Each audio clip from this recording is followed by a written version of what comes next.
День подписчика состоялся в Мирном. Жители города в течение недели могут подписаться на любимую корреспонденцию по льготным ценам. Подробнее в нашем следующем сюжете. Номер 61.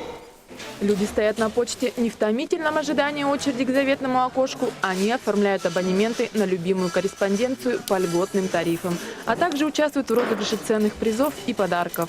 Неделя льготной подписки для населения. Это с 15 по 25 октября. Министерство Комсвязи делает большие льготные условия для того, чтобы наше население смогли подписаться на свои издания, на любимые издания.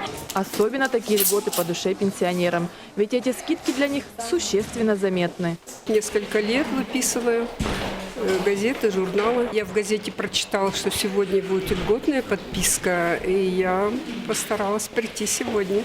Раньше издательствам приходилось бороться за читателя друг с другом, а в последние годы новым мощным конкурентом стал интернет.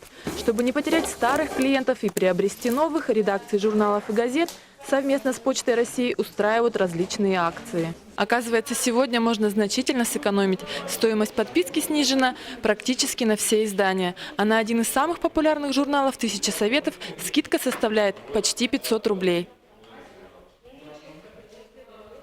Самой популярной местной газетой на протяжении многих лет остается «Мирнинский рабочий». Ведь ни один интернет-ресурс так подробно не расскажет о жизни нашего города. Есть и на 15, и на 19 тысяч выписывают. Есть и молодые, которые очень много выписывают. Да, много гаджетов, но тем не менее на сегодняшний день все равно люди выписывают журнальчики. Журналы получаются красочные, и ребенку интересно получить вот живое, пощупать, посмотреть, почитать. По статистике Почты России, всемирная сеть поглотила далеко не всех.